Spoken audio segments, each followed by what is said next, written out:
guys, it's Julia from Kuko for Design. Today's post is about the wall molding behind me. I did a recent dining room kitchen makeover, and I wanted to have a little bit of detail on my wall. This is a really affordable and easy update. Even though it might look a little bit intimidating, it's really not. It's super simple and super affordable, and today I want to show you what I did. So I was trying to find a best area to show you guys how I added this molding. I mean, ultimately I should have showed you on this wall, but I think the best way is to just show you under here, because I do not need to step on a ladder while I'm filming.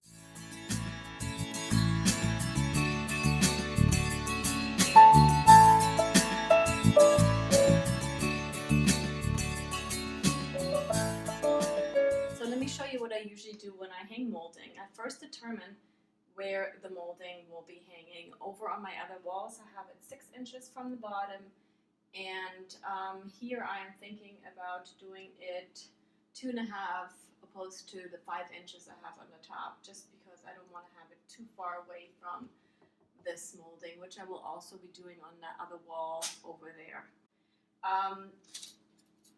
You go all the way around, marking where your molding will go, and over here you just go straight down with the level. The level is very important for the entire project. You make sure that it's all nice and level.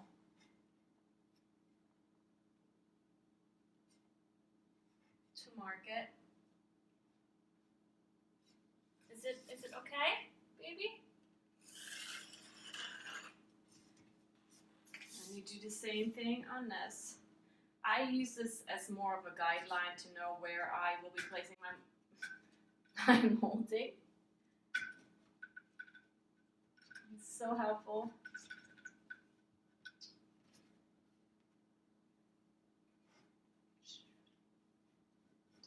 This is what happens when you don't have a front.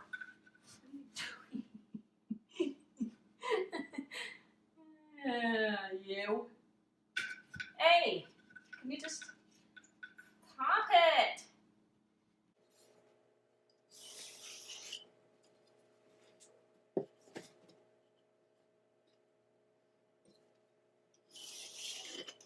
The next thing I do is try to find where the studs are to mark them. So when I hammer in the nails, whether it's from the nail gun or from my pre-drilled holes, I can easily determine where is the safest to keep the molding in place. See, I marked the studs on. Obviously I marked everything down the way out of the camera sights view. And there happens to be the stud here going all the way down because of the framing right here, which is perfect. My beeper is broken, and I can still see where the lights and arrows go on. And I mark it on both just because sometimes my guessing is off, going all the way. Next step is to measure by your markings on the wall how long you will have to cut your pieces. I'll measure everything. This piece, that piece, that piece on the other side. They should be obviously the same, so you just need to measure this and this. Write it down and cut your pieces to that length. That part that you measured here, for example, will be the outside distance, not the inside. So that distance that you measured will be the outside. Measure my 2 pieces. I like lining them up this way and then marking them, such a bad light, straight over, but with how I want the cut, the angle, so I don't get messed up later. I have a power miter saw I've mentioned before, but you for this project, and especially because this is such thin and easy to cut molding, you do not need one. It's going to be hard for me to show you with one hand, but you can use one of these miter saws for it. They're also super easy to use. You just have to always make sure that you use your one hand to keep this in place in it. And where I have that marking right here, this is where this would be aligned with the mark that goes this way. So you get that right cut on here. And then all you have to do is make sure it's aligned the right way where the mark is. Insert your saw and get sawing. So I have all my pieces cut now, the short one and the long one, and then I am coming to aligning them. Sometimes, in this case, there is a small piece. Tape can definitely be helpful, so I'll be showing you how I tape it. If you are using a drill to pre-drill the holes and not using a nail gun like I will be using today, for the other ones I have used my drill and pre-drilled the holes and then used a hammer and my finishing nails hammered it in. I will show you one of them to do this as well. So what I do is I line my piece, since I have it already marked where it will be, it makes it a whole lot easier, but I will be double checking it with a level as well, just to make sure that is aligned properly, because this is a very important step to make the ends meet up, the mitered ends meet up perfectly.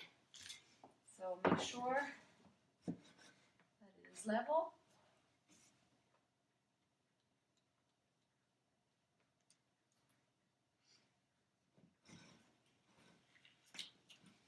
And if you remember, this was a corner that a molding that had the stud under it, so this will be rather easy. What I also like doing is nailing on only one, so I can still pivot it should I have to when I'm letting the corners meet up. So I'll just be using one nail for now.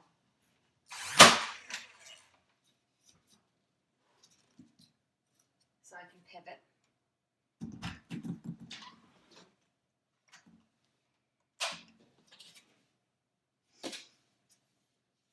Then as I am attaching, I'll be placing this one with, these are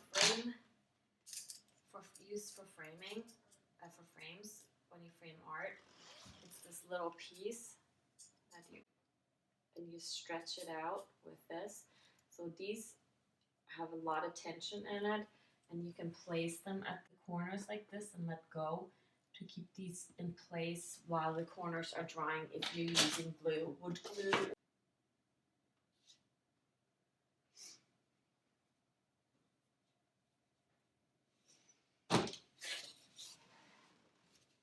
So you can place this together. Here you see it's make a perfect corner, and then you use this tool, stretch it,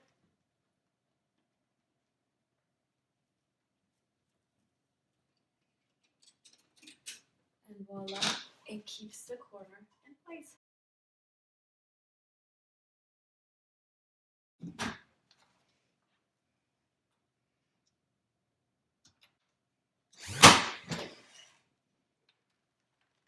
Use the level to attach the rest of it.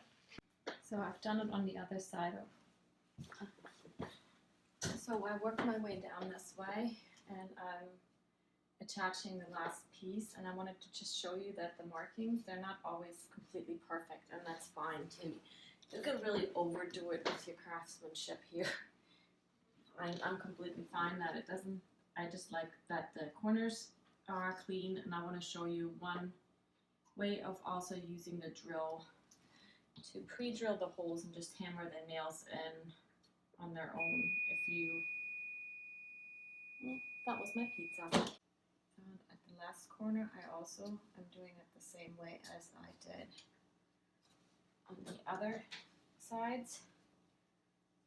This is seriously my favorite thing, and they will the molding will look great. And then it's time to attach it.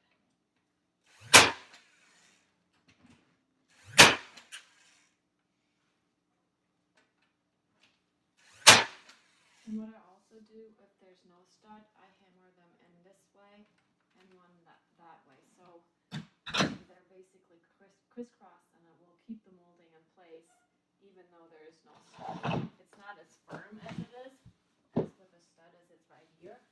So when I do not have for this I didn't have the nail gun, so I just pre-drilled the holes, and this is important because otherwise it will split the wood. So here is a stud. I marked a stud, so I'll show you on this. I pre-drilled a hole with a drill bit that's smaller than the diameter of the finishing nails, so it still has grip to hold on. So all I need to do is hammer the finishing nail in. See, now it's caught onto the stud. I can hear it. Hammer it to the lip of the molding. Don't hammer further, otherwise you'll hurt the molding. And then set the nail in, and that's all there's to it. So you don't really need the nail gun, although this makes it a whole lot easier.